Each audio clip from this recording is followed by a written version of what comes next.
Miss Tia, MLF. Hello students, good evening to you all and Assalamu alaikum warahmatullahi wabarakatuh. மற்றும் ஒரு வகுப்பில் நம்ம சந்திச்சிருக்கிறோம்.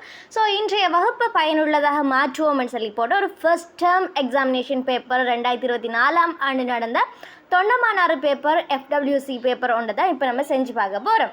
அதாவது இந்த இயர் வந்த பேப்பர் ஒன்றில் என்னென்ன வினாக்கள் வரப்பட்டிருக்குது இந்த முதலாம் தவணை பரீட்சையில், அதுக்கு எப்படி நம்ம எழுத போகிறோம், அந்த பேப்பரை நம்ம எப்படி ஃபேஸ் பண்ண போகிறோம் என்ற ஒரு வினாக்குரிய பதிலாகவும் இந்த வினாத்தாள் வகுப்பாகவும் இந்த உங்களுக்கு செஷன் அமையுது.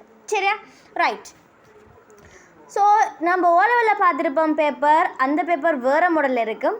அதாவது அந்த பேப்பர் மாடல் எப்படி இருக்குது? ஓலவெல் பேப்பர் 40 MCQகளை மாத்திரம் 40 MCQஸ்னோ 40 வினாக்கள். அந்த வினாக்கள் எப்படிப்பட்டதாக இருக்கும்? ஒரு படம் ஒன்று தந்துட்டு அந்த படத்தை பற்றி என்ன செய்வாங்க, 5 கேள்விகள் கேட்டிருப்பாங்க. அதே மாதிரி சொற்கள் தந்து விடை எழுதுகன்னு சொல்லி போட்டு கேட்டிருப்பாங்க. லாஸ்ட் 36 தொடக்கம் 40 வரை வரப்பட்ட வினாக்களை பார்த்தோம்னு சொன்னால் ஒரு ஓவியம் ஒன்றை தந்து போட்டு அந்த ஓவியம் பற்றி 5 வினாக்கள் தரப்பட்டிருக்கு. கலைஞர் யார், காணப்படுற இடம் என்ன, தொனிப்பொருள் என்ன, கருப்பொருள் என்ன அப்படின்னு சொல்லி போட்டு நிறைய வினாக்கள் தரப்பட்டிருப்பாங்க, 5 வினாக்கள். அதே மாதிரி தான் ஏலவல் பேப்பரும். ஆனால் என்ன, இந்த 35 தொடக்கம் 40 36 தொடக்கம் 40 வரையான வினாக்கள் இருக்குதானே, அதே மாதிரி தான் இங்கேயும் வரப்பட்டிருக்கு. ஆனால் இங்கே நம்ம விடை எழுத வேண்டிய அவசியம் இருக்காது, அவங்களே விட தந்திருப்பாங்க. அதில் நம்ம சரியான விடையை போடுறது தான் நமக்குரிய சவாலாக இருக்கும். சரியா? ரைட்.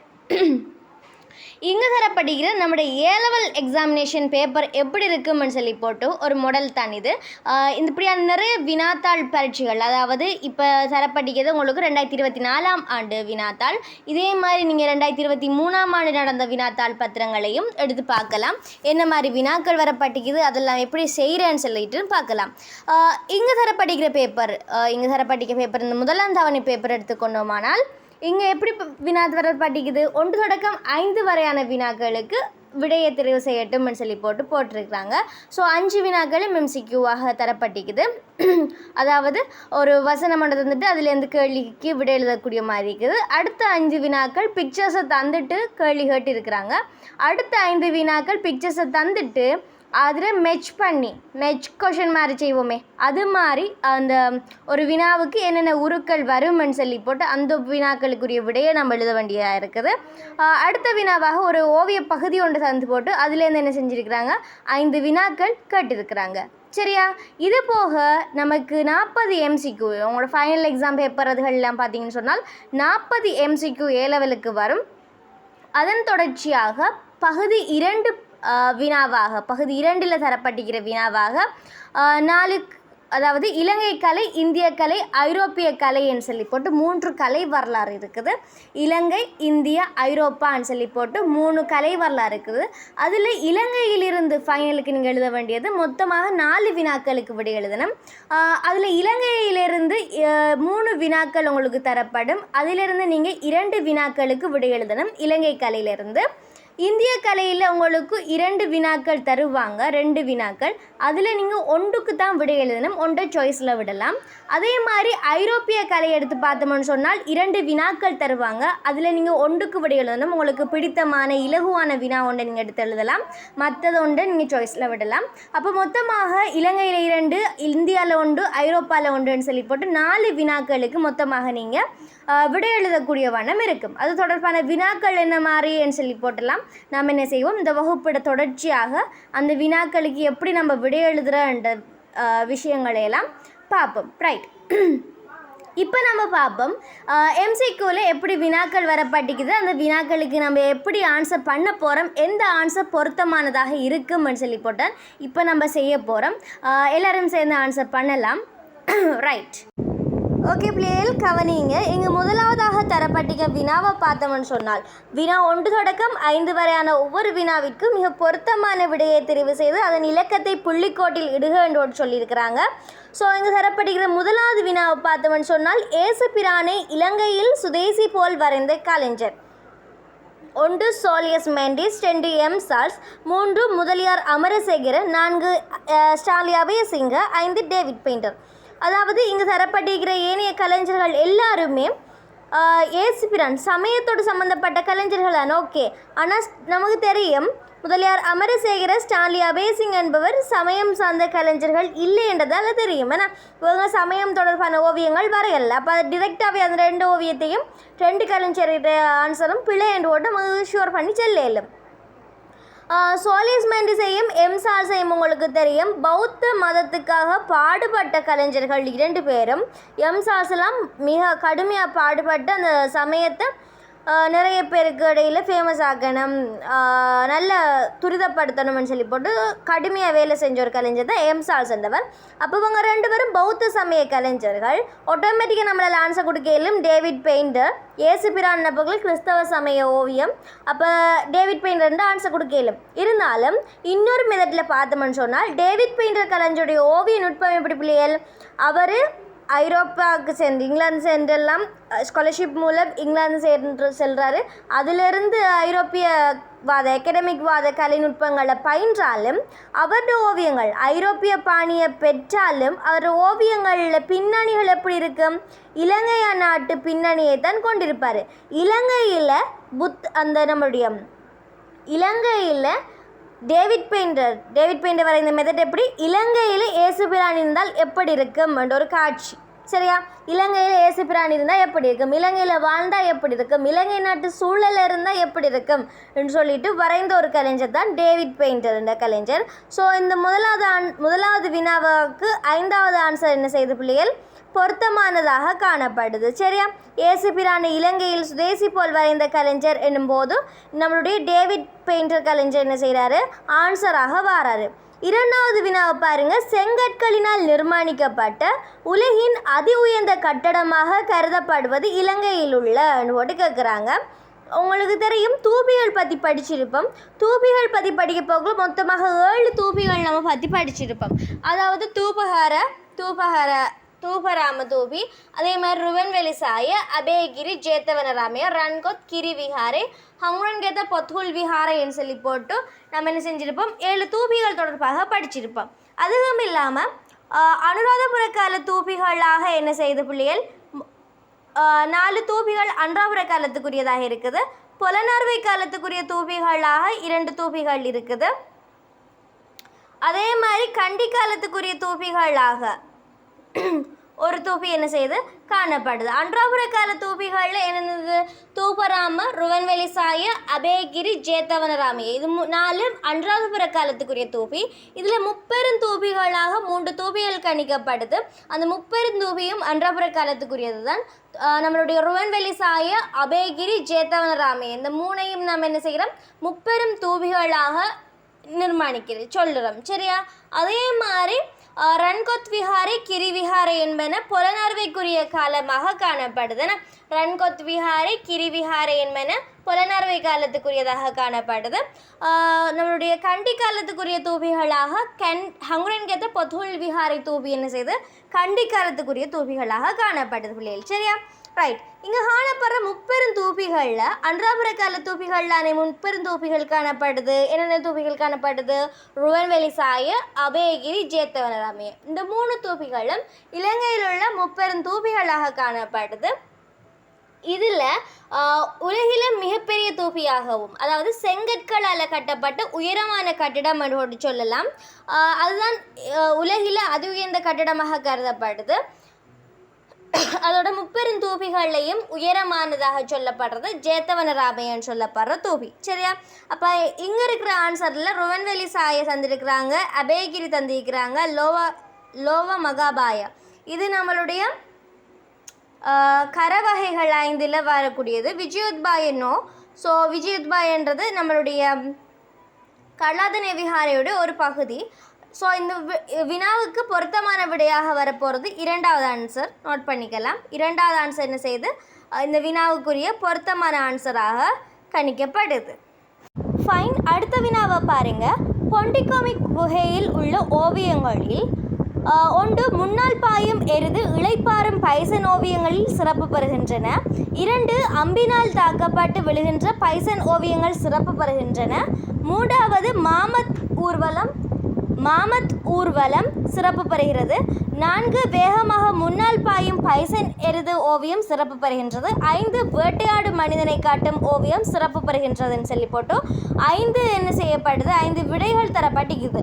உங்களுக்கு தெரியும் பொண்டிகாமி குகைகள் என்னது ஐரோப்பிய குகைகளோட சம்பந்தப்பட்ட குகைகள்லாம் என்னது பொண்டிகாமி குகை என்று சொல்லப்படுறது. ஏன்னா நமக்கு தெரியும் இலங்கை காலத்திலேயும் அதாவது வரலாற்றுக்கு முற்பட்ட கால ஓவியங்கள் இலங்கை ஐரோப்பான்னு சொல்லி போட்டு 2 இடத்துலையும் நம்ம படிச்சிருப்போம். ஸோ ஐரோப்பிய ஓவியங்களை பார்த்தோம்னு சொன்னால் ஐரோப்பிய ஓவியங்களில் காணப்படுற குகை ஓவியங்களாக 4 இடத்துல நம்ம என்ன செஞ்சுருப்போம், ஓவியங்கள் பார்த்துருப்போம். என்னென்ன அந்த 4 இடம்னு சொல்லி போட்டு நம்ம ரிமைண்ட் பண்ணிக்குவோம். லஸ்கோ குகை ஓவியம்னு சொல்லி போட்டு லஸ்கோ குகை ஓவியம் பற்றி பார்த்துருப்போம். லஸ்கோன்னு சொல்கிற ஓவியம் நம்மளுடைய பிரான்ஸில் அமையப்பட்ட ஓவியமாக காணப்படுது. அதே மாதிரி ஷூவர்ட் குகைன்னு சொல்லி போட்டு ஷோவர்ட் குகை ஷூவர்ட் குகைன்னு போட்டு சொல்லுவோம். அப்போ ஷூவர்ட்னு சொல்லி போட்டு ஒரு குகையை நம்ம படிச்சிருப்போம். அதுவும் நம்மளுடைய பிரான்ஸில் அமையப்பெற்ற குகையாக காணப்படும். அதே மாதிரி பொண்டிகாமி குகை இதுவும் பிரான்ஸில் அமையப்பெற்றது. ஒன்று கண்ணே கண்ணன்னு சொல்லி போட்டு இருக்கிற நம்மளோட அல்ட்ராமிரா மட்டும் என்ன செய்யப்படுது, ஸ்பானியாவில் அமையப்பெற்றுள்ள குகையாக இருக்குது. சரி, அல்ட்ராமிரா மட்டும் ஸ்பானியா, மற்ற அனைத்துமே என்ன செய்யப்படுது பிரான்ஸில் அமைக்கப்பட்டுள்ள குகைகளாக காணப்படுது.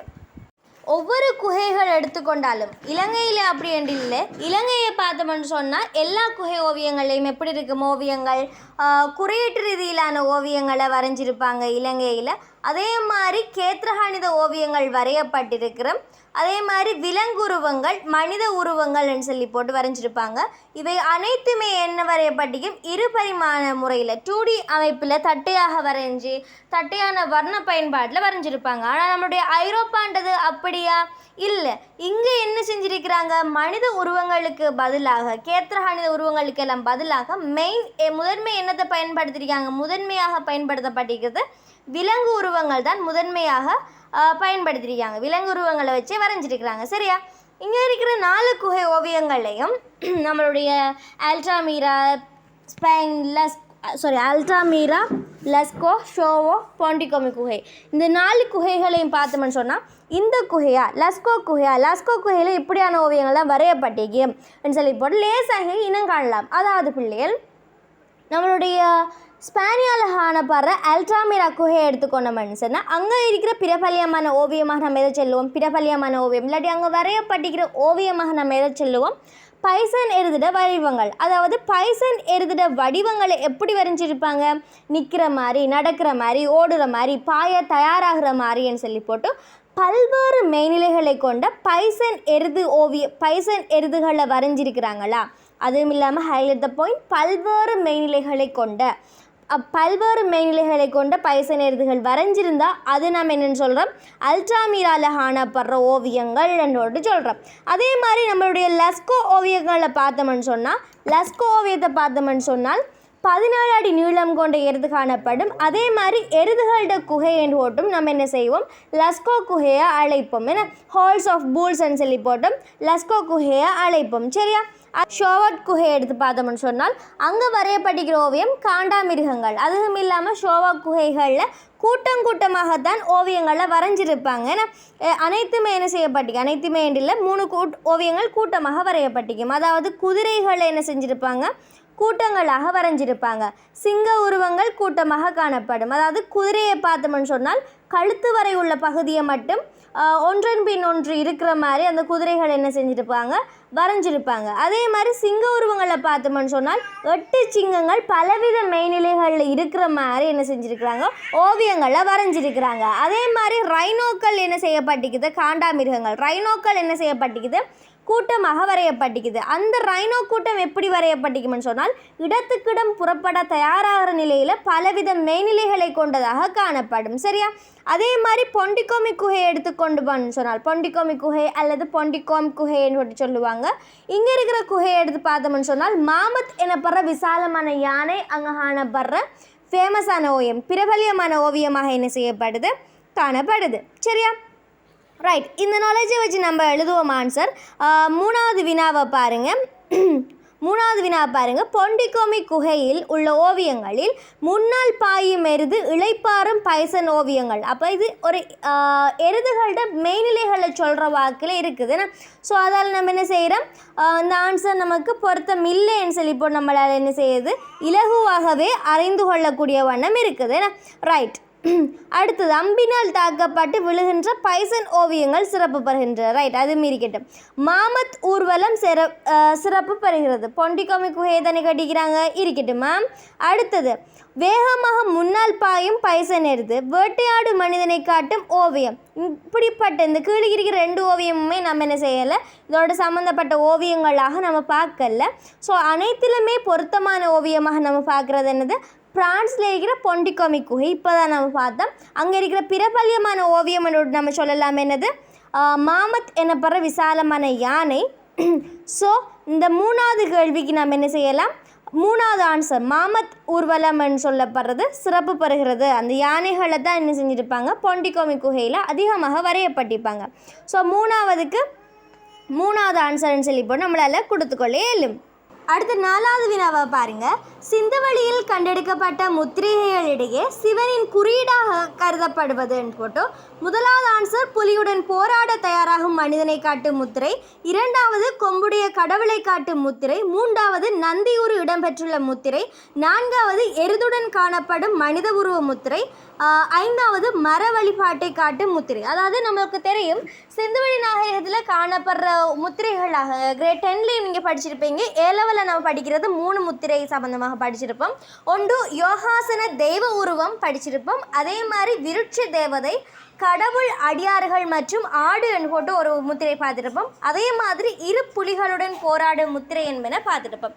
இங்கு தரப்படுகிறது சிந்துவெளியில் கண்டெடுக்கப்பட்ட முத்திரைகளிடையே சிவனின் குறியீடாக கருதப்படுவது என்ன போக்கில் உங்களுக்கு பார்த்தோன்னே ஆன்சர் செல்லக்கூடிய வண்ணம் இருக்கும். புலிகளுடன் போக்கில் அது சிவண்ட வெளிப்பாடாக சிவண்ட குறியீடாக கருதப்படக்கூடிய மாதிரி இருக்காது. ஆனால் 2வது ஆன்சரை பாருங்கள், மிக மிக பொருத்தமானதாக இருக்கும். அதாவது கொம்புடைய கடவுளை காட்டும் முத்திரை என்றது மிகவும் பொருத்தமான ஆன்சராக என்ன செய்யுது இருக்குது. அப்போ அந்த வகையில் நம்ம ஆன்சராக கொடுக்க போகிறது என்னன்னு சொன்னால் 4வதுக்கு 2வது ஆன்சர் நம்ம என்ன செய்வோம், ஆன்சராக கொடுப்போம். சரியா? சிந்துவெளியில் கண்டெடுக்கப்பட்ட முத்திரைகளிடையே சிவனின் குறியீடாக கருதப்படுவது எனும்போது கொம்புடைய கடவுளை காட்டும் முத்திரை என்றதை நம்ம என்ன செய்கிறோம், ஆன்சராக கொடுக்கிறோம். அடுத்த வினாவை பாருங்க, 5வது வினா, இலங்கையின் பாரம்பரிய குகையோவியர்கள் மனிதர்களினதும் விலங்குகளினதும் உருவங்களை வரையும் போது உங்களுக்கு தெரியும் எப்படி அவங்க ஓவியங்களை வரைஞ்சிருக்கிறாங்கன்னு போட்டு உங்களுக்கு தெரியும். 1வது விடையை பார்ப்போம். 4வதுக்கு 2வது ஆன்சரா பிள்ளைகள்? ரைட். 5வது வினா பாருங்க, இலங்கையில் பாரம்பரிய குகை ஓவியங்கள் மனிதர்களினதும் விலங்குகளினதும் உருவங்களை வரையும் போது 1வது சுறுசுறுப்பை எடுத்துக்காட்டி இயற்கையாக வரைவதற்கு முயற்சி எடுத்துள்ளனர். இயற்கையாக ஓவியங்களை வரைந்திருந்தாங்களா? இயற்கையை வெளிப்படுத்தின வண்ணம் அங்கு காணப்படுற ஓவியங்கள் இருந்துச்சா? இல்லை. ஏன்னா 2வது குறியீட்டு அடிப்படையில் எளிமையான அடிப்படை இயல்புகளை எடுத்து காட்டியுள்ளனர். ரைட், இருக்கட்டும். 3வது உயிரியல் அளவை விட பெரிதாக்கி வரைவதற்கு முயற்சி எடுத்துள்ளனர். இல்லை, அங்கே இருக்கிற ஓவியங்களை பாருங்கள், இலங்கையில் காணப்படுற ஓவியங்களை மிகவும் சிறியதாக வரைஞ்சிருப்பாங்க. 2 பரிமாணத்துக்கு ஏற்ப ஓவியங்களை வரைஞ்சிருப்பாங்க. ஸோ அந்த ஆன்சர் பிழை என்று சொல்லுவோம். 4 தொடர்பாடல் செயல்முறை ஒன்றிற்கான பொருத்தமான விதத்தில் பயன்படுத்தி உள்ளனர். அதாவது அங்கே வரையப்பட்டிருக்கிற ஓவியங்களை வச்சுட்டு இன்னொரு ஆளுக்கு கருத்து தெரிவிக்கிற வண்ணம், இதுக்கு இந்த குகையை பின்னோக்கி வராதிங்க, இல்லாட்டி இந்த மிருகங்கள் இங்கே கிடைக்க பெறும் அப்படின்னு சொல்லி போட்டு ஒரு செயல்முறையை தொடர்பாடுறது. அதாவது ஒரு தொடர்பாடல் செயல்முறையை தொடர்பு படுத்துகிற வண்ணம் வரைஞ்சிருக்கிறாங்களான்னு போட்டு கேட்குறாங்க. 5வது பலாங்கொட மனிதன் வாழ்வியலை எடுத்து காட்டுவதற்கு முயற்சி செய்துள்ளனர். சொல்லப்போனால் அனைத்து விடையுமே பொருத்தமானது மாதிரி தான் இருக்கும் பார்க்குறதுக்கு. சரியா? எழுதுறதுக்கு கூட பொருத்தமானது மாதிரி தான் இருக்கும். ஆனால் எழுதின பிறகு தான் விளங்கும், அங்கே ஆன்சர் வந்ததுக்கு பிறகால தான் விளங்கும். இந்த ஆன்சர் தான் காட்டும் மிக மிக பொருத்தமான ஆன்சர்ன்ட்டு விளங்கும். ஏன்னா ஸோ இந்த ஆன்சர்லாம் பார்க்கையில் இந்த ஆன்சர்லாம் வச்சுட்டு நீங்கள் 2வது ஆன்சரை மட்டும் எடுத்து பாருங்கள்.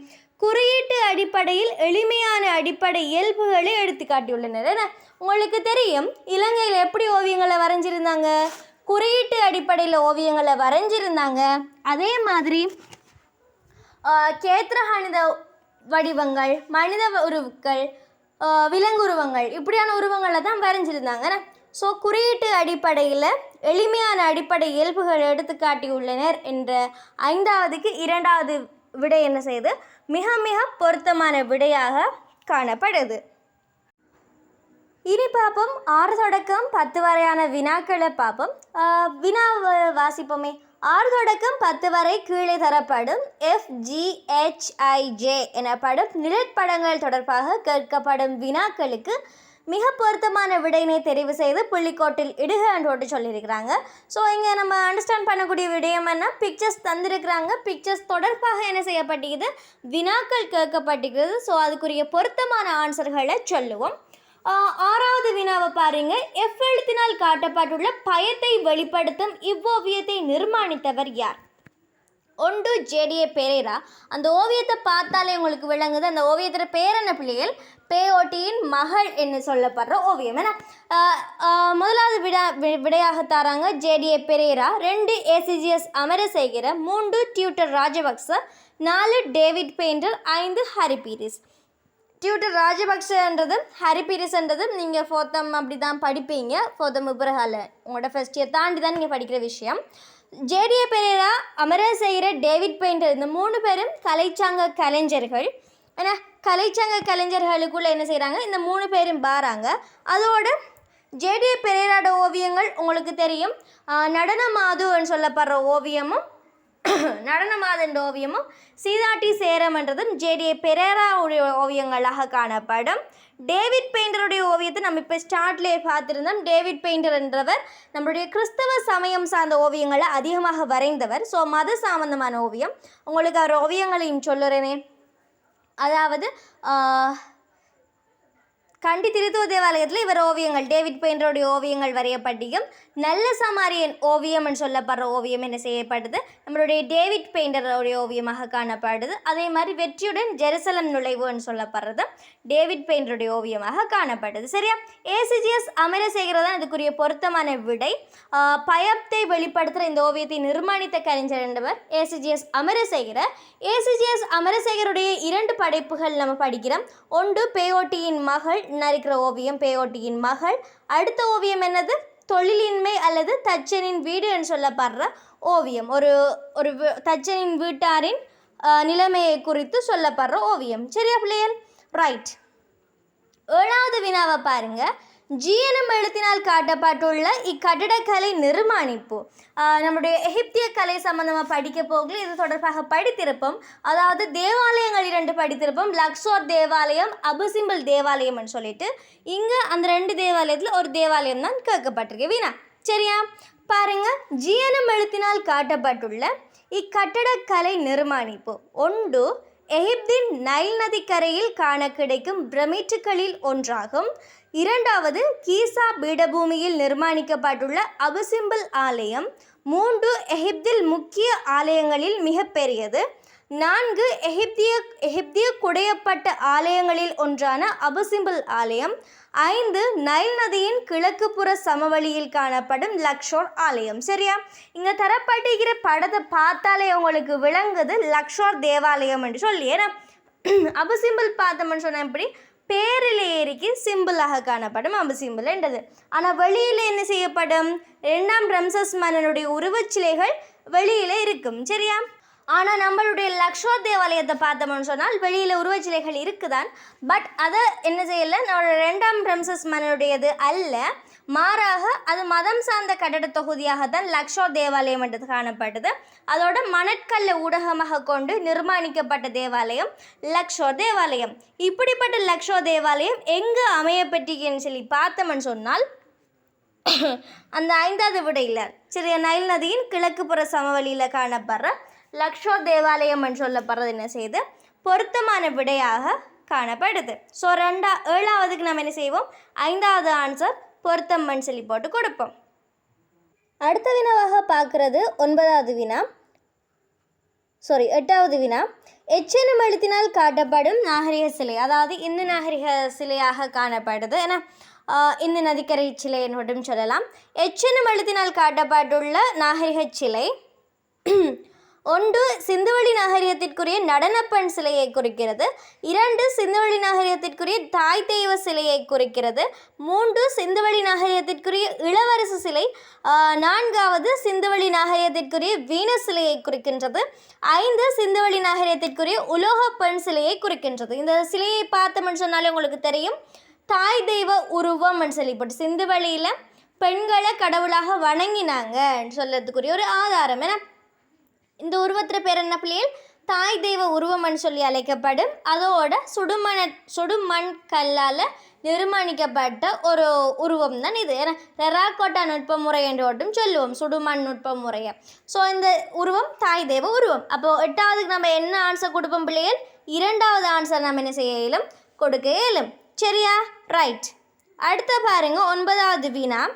ஐயனம் எழுத்தினால் காட்டப்பட்டுள்ள தாதுகோபம். இந்த தாதுகோபத்தை பற்றி கேட்குறாங்க. அப்போ இலங்கையில் 7 தூபிகள் இருக்குன்னு சொல்லிப்பட்டு உங்களுக்கு தெரியும். ஏன்னா தூபராம, ருவன்வேலி சாய, அபயகிரி, ஜேத்தவனராமய, ரன்கோத், கிரி விஹாரை, ஹங்குரன்கேத்த பொத்துகொல் விஹாரை. சரியா? கண்டி காலத்துக்குரியது என்னது?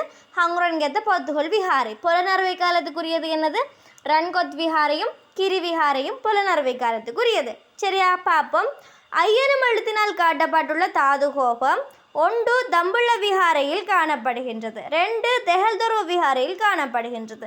3 தந்திரிமலை விஹாரை. தந்திரிமலை என்றது ஒரு குகையாகத்தான் நம்ம படிச்சிருக்கிறோம். ஏன்னா தந்திரிமலை விஹாரையில் காணப்படுதாமன்ட்டு சொல்லி தராங்க. ரைட். 4வது ஹங்குரன்கேத்த விஹாரையில் காணப்படுது. 5வது கிரி விஹாரையில் காணப்படுது. அப்போ இதை வச்சு நமக்கு என்ன தெரியணும்? நம்ம படித்தா மட்டும் போதாது, படத்தையும் பார்க்கணும். ஏன்னா அப்போ அந்த படம் உங்களுக்கு கண்ணுக்கே இருக்கணும். அந்த படம் எவ்வளோத்துக்கு உங்களுக்கு மைண்டில் நிற்குதோ அதோட அது எங்கே காணப்படுதுன்றது என்ன செய்யணும்? சேர்த்து நிற்கணுமா? ரைட். அப்போ இதுக்கு என்ன ஆன்சர் நம்மளால் கொடுக்கலும்? 4வது ஆன்சர் என்ன? ஹங்குரன்கேத்த பொத்துகுல் விஹாரை. ஹங்குரன்கேத்த விஹாரையில் தான் என்ன செய்யப்படுது? இந்த சிறிய தூபி ஹங்குரன்கேத்த பொத்துகுல் விஹாரையில் தான் இந்த தூபி என்ன செய்யுது? காணக்கூடியதாக இருக்குது. ரைட். அடுத்த வினாவை பாருங்க. 10வது வினா. ஜெயனும் எழுத்தினால் காட்டப்பட்டுள்ளது என்று கேட்குறாங்க. ஜெயனும் எழுத்தினால் காட்டப்பட்டுள்ளது. வினா 1. பாரதத்தில் பௌத்த நினைவு கட்டடமாக முதலில் நிர்மாணிக்கப்பட்ட தூபி, அதாவது சாஞ்சி தூபி என்று சொல்லுறாங்க. அடுத்தது அசோக மன்னனால் பாரதத்தில் நிர்மாணித்த ஒரே ஒரு தூபி. ரைட். இந்தியாவிலேயே நிர்மாணிக்கப்பட்ட முதன்மையான தூபி என்று சொன்னால் பொருத்தமானதாக இருக்கும். அடுத்ததையும் பார்ப்போமே. அசோக மன்னனால் நிர்மாணிக்கப்பட்ட சாஞ்சி தூபியின் முக்கியமான தூபி என்று சொல்கிறாங்க. அந்த தூபி அந்த செதுக்கு தோரணத்தை பற்றி தான் சொல்லப்படுது. ரைட். 4வது வீதிஷா நகர அரசியால் அசோக மன்னனை கொண்டு கட்டுவிக்கப்பட்ட தூபி. 5 புனித தாதுக்களை கொண்ட அசோக மன்னனால் நிர்மாணிக்கப்பட்ட தூபி. அப்போ இதன் அடிப்படையில் நம்ம என்ன செய்கிறோம்? மிக பொருத்தமான வினாவாக 3வது ஆன்சர் என்ன செய்யுது பிள்ளைகள்? கடும் மிக பொருத்தமான ஆன்சராக காணப்படுது. சரியா? அப்போ இப்படியான ஆன்சர் நம்ம என்ன செய்கிறோம்? கொடுக்குறோம். சரியா? அப்போ 6 தொடக்கம் 10 வரையான வினாக்கள் என்ன செய்யப்பட்டது? இனிதே முடிவடைகிறது. அடுத்த வினாவை பார்ப்போம். 11 தொடக்கம் 15 வரை கேட்கப்பட்டிருக்கும் வினாக்களுக்கு மிகச்சரியான விடையினை கீழ்த்தரப்பட்ட 1 தொடக்கம் 8 வரை உள்ள படங்களில் இருந்து தெரிவு செய்க கேட்குறாங்க. இதுக்கு முந்தைய மாதிரி தான் நம்ம படித்தா மட்டுங்கானாது இதில் படங்களையும் மைண்டில் நிற்கணும். சரியா?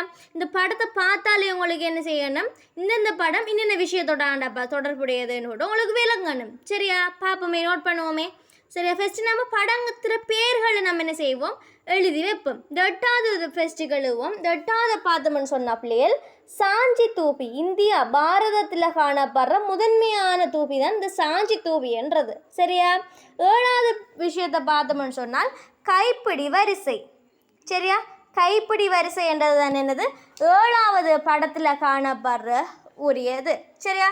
6வது படத்தை பார்த்தீங்கன்னு சொன்னால் உங்களுக்கு தெரியும், தூபிகள் தொடர்பாக படிச்சிருப்பீங்க. அந்த தூபிகளில் ஒன்றாக புலனறுவையில் காணப்படுற ரன்கோத் விஹாரை என்ன செய்யப்படுது? இங்கே காணப்படுது. சரியா?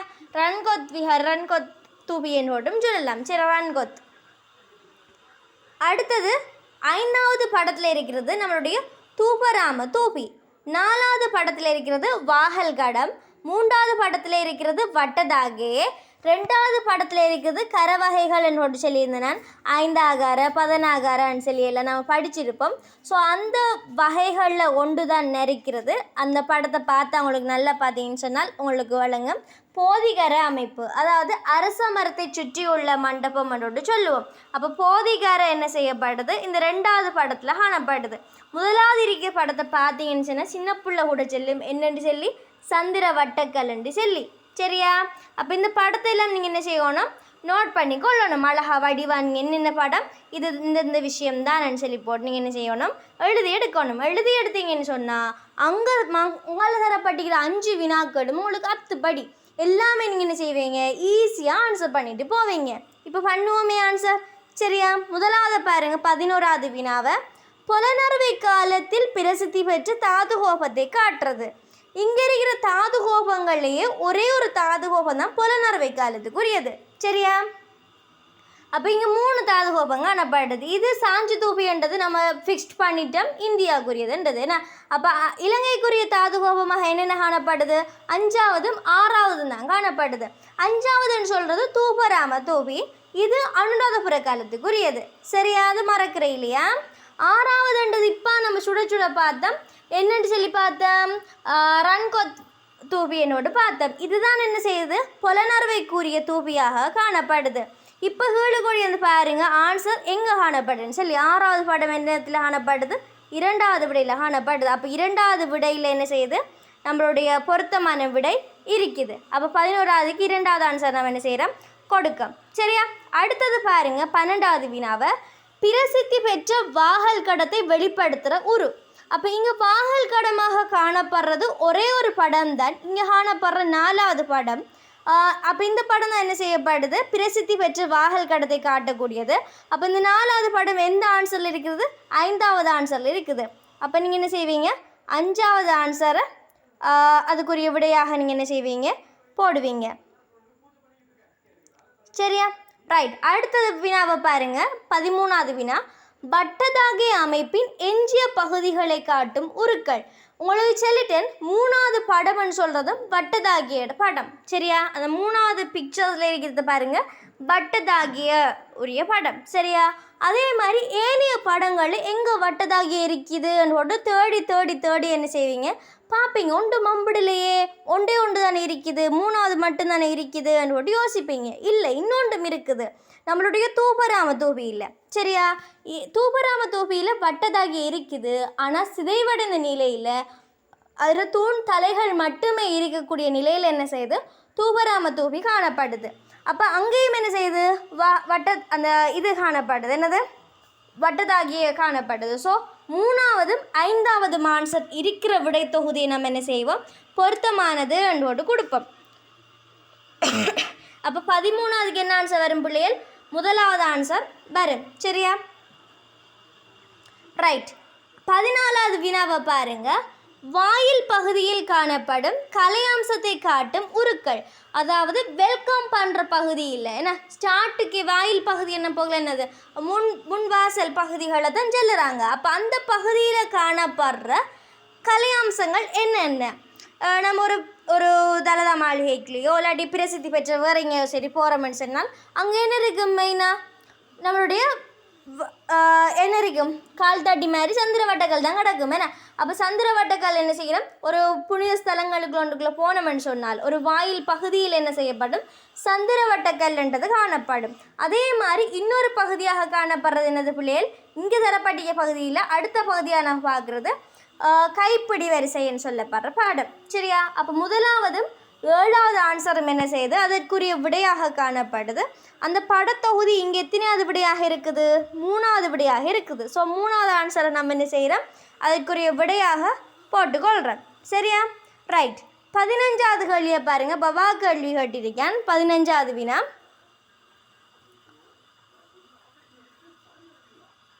அசோக மன்னனால் சாஞ்சியில் நிர்மாணிக்கப்பட்ட தூபியை காட்டும் உரு. அப்போ அசோக மன்னனால் சாஞ்சியை அசோக மன்னனால் சாஞ்சியில் நிர்மாணித்த தூபியை காட்டுறது. அப்போ இங்கே காணப்படுற தூபிலே எது இந்தியாவுக்குரிய தூபியாக நம்ம பார்த்தோம்? சாஞ்சி தூபி. அப்போ அது 8வது படத்தில் இருக்குது. ஸோ 8வது படம் தான் இங்கே ஆன்சராக வரும். ஸோ 8வது படம் இங்கே எத்தனாவது விடையில் இருக்குது? 5வது விடையில் இருக்குது. ஸோ அழகாக கலர்ஸில் அடிச்சுக்குவோம். அப்போ 8வதுக்கு என்ன 15வதுக்கு 5வது ஆன்சர்னு சொல்லி போட்டு இப்படியான விடை தொகுதியை நம்ம என்ன செய்யலாம்? சரியான முறைக்கு போட்டு முழுமையாக இதுக்குரிய 5 மார்க்ஸ்கள் புள்ளிகளை நாம் என்ன செய்யலாம்? அழகாக தெளிவாக பெற்றுக்கொள்ளக்கூடிய வண்ணம் இருக்கும். அடுத்த வினாவாக நம்ம பார்க்குறது 36 தொடக்க 40 வரைன்னு சொல்லி போட்டு டைப்பிங் மிஸ்டேக் படி அடிச்சிட்டாங்க. அடுத்த வினாவாக நம்ம பார்க்குறது என்ன பிள்ளைகள்? 16 தொடக்கம் 20 வரையான வினாக்கள். அதாவது முதலாம் தவணை பரீட்சையிலேயே எடுத்தோடனே 40 வினா தந்து பிள்ளைகளுக்கு பயன்படுத்தக்கூடாதுன்னு சொல்லி போட்டு 20 வினாக்களே தந்திருக்கிறாங்க. ஸோ 16 தொடக்கம் 20 வரையான வினாக்களுக்கு என்ன செஞ்சுருக்கிறாங்கன்னு சொன்னால், இங்கே தரப்பட்டிருக்கிற படத்தை வச்சு 5 கேள்வி என்ன செஞ்சுருக்கிறாங்க? தந்திருக்கிறாங்க. அதுக்காக நம்ம ஆன்சர் பண்ணக்கூடிய வண்ணம் இருக்குது. சரியா? இங்கே தரப்பட்டிருக்கிற படத்தை பாருங்கள். இதுக்குரிய முதலாவது வினாவாக தரப்பட்டிருக்குது. இவ்வோவியம் காணப்படும் இடம். இந்த ஓவியத்தை பார்த்தாலே உங்களுக்கு விளங்கும். டேவிட் பெயிண்டர் என்னும் கலைஞரால் வரையப்பட்டது. இந்த ஓவியம் நம்மளுடைய கிறிஸ்தவ சமயத்தை பிரதிபலிக்கிறதாக காணப்படுற ஓவியம். டேவிட் பெயிண்டர் சொல்லப்படுற இந்த கலைஞர் நம்மளுடைய கண்டி திருத்துவ தேவாலயத்திலேயே நிறைய ஓவியங்களை வரைஞ்சிருக்காரு. அதுக்காக எல்லா ஓவியமும் அங்கே காணப்படுமா? இல்லை. ஸோ அந்த வகையில் பார்ப்போம். முதலாவது வினா, இவ்வோவியம் காணப்படும் இடம் கலனி புதிய விஹாரை, பெலன்வில விஹாரை, கொழும்பு தேசிய கலாபவனம், கண்டி திருத்துவ தேவாலயம், திருநீற்றி தேவாலயம், கொழும்பு சுதந்திர வர்த்தக வலயம் என்னோடு தந்திருக்கிறாங்க. ஸோ இதுக்கு பொருத்தமான இடமாக நம்ம பார்க்குறது கொழும்பு நூதன சாலை, கொழும்பு தேசிய கலாபவனம்னு சொல்கிறது என்ன செய்யுது? பொருத்தமான ஆன்சராக காணப்படுது. ஏன்னா கண்டி திருத்துவ தேவாலயத்திலானே பயின்று, கண்டி திருத்துவ தேவாலயத்திலானே அதிகமான ஓவியங்களில் வரைஞ்சாரு என்று நீங்கள் சொல்லலாம்.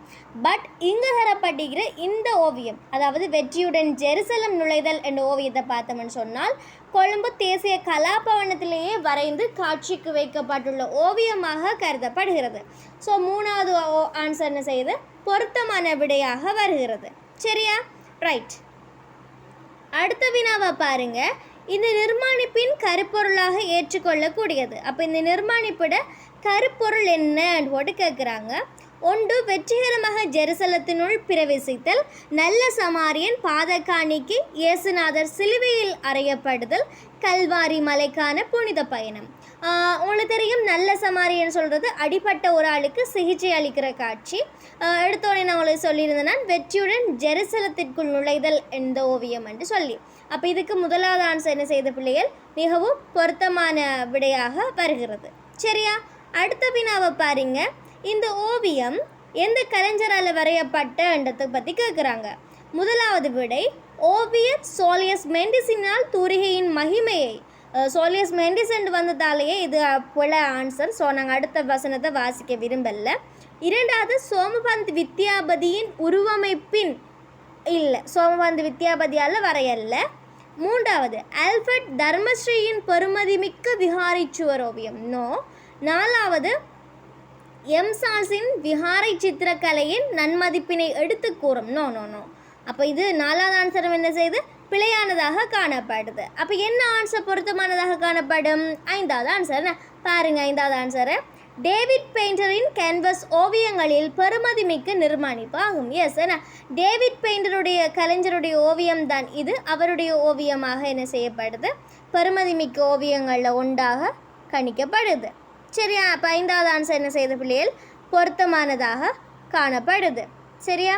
ரைட். அடுத்த வினாவை பாருங்க. இவ்வோவியத்தின் வர்ண பயன்பாடு பற்றி ஆராயும் போது தெரிய வருகிறது. 1. பிரகாசமான வர்ண பயன்பாட்டினை தவிர்த்து இருண்ட வர்ணங்களின் மூலம் ஓவியத்தின் ஆழத்தினை வெளிப்படுத்தல். இருண்ட வர்ணமாக இங்கே இருக்குது, ஓவியம் ஒரு டிம்மான நிலையிலையா இருக்குது? இல்லைன்னா அடுத்தது பாருங்க. பிரகாசமான வர்ணங்களின் ஊடாக ஐரோப்பிய அகடமிக் யதார்த்த சித்திரக்கலையில் இருந்து வேறுபட்ட வர்ண பயன்பாடு. சரி, அது இருக்கட்டுமே. 3வது, தொனிப்பொருள் பொருத்தப்பாட்டுடனும் தொகுப்பு வர்ணங்களின் பயன்பாட்டினால் செய்யப்பட்ட உணர்வு பூர்வமானது. 4வது பாருங்க. 3வது பாருங்க தொனிப்பொருள். ஓகே. 4வது பாருங்க.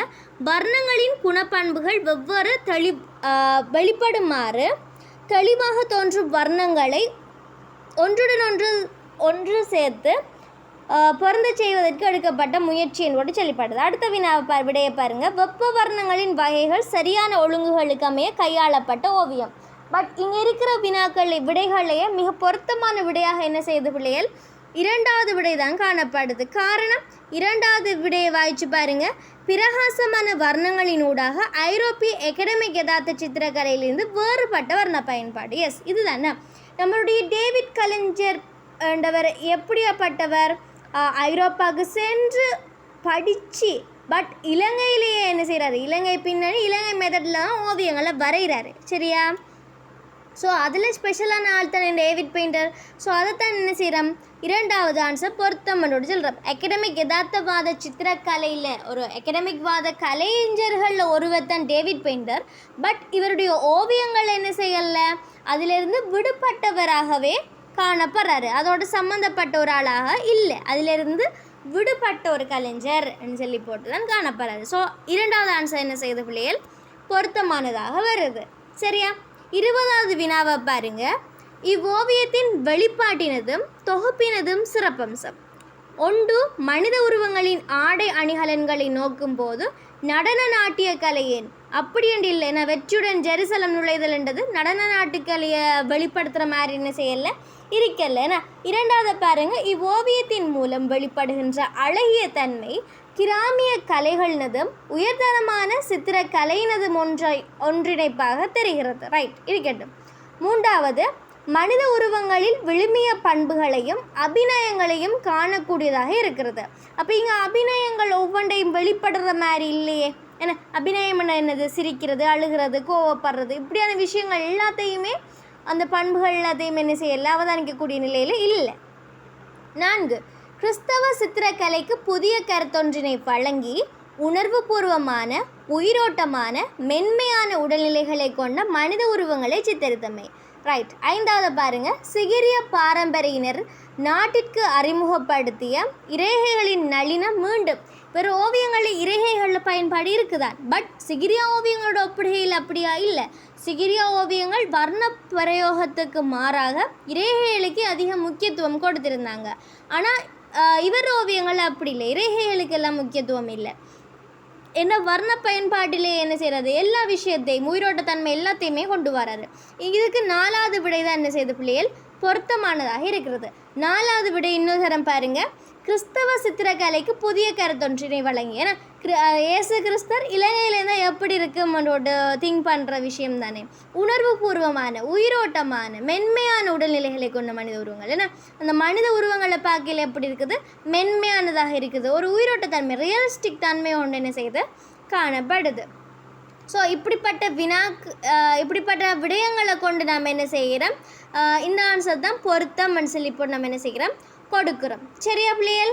ரைட். அப்போ இப்போ இன்றைய வகுப்பில் இப்போ நம்ம படித்ததில் என்ன செஞ்சுருக்கிறோம்? நம்ம 20 MCQ பார்த்துருக்கிறோம். 2024ஆம் ஆண்டு வந்த பேப்பரில் MCQ 20 வினாக்கள் பார்த்துருக்குறோம். இன்ஷா அல்லாஹ் அடுத்த வகுப்பில் நம்ம என்ன செய்வோம்? அடுத்த பகுதி 2 வினாக்களுக்கு எப்படி விடையளிக்கிற, எப்படி விடையெழுதுகிற அந்த மெத்தட்டை நம்ம என்ன செய்வோம்? அடுத்த வகுப்பில் கலந்துரையாடுவோம். சரியா பிள்ளைகள்? Have a nice day to you all and bye. Thanks for watching. Keep support our YouTube channel.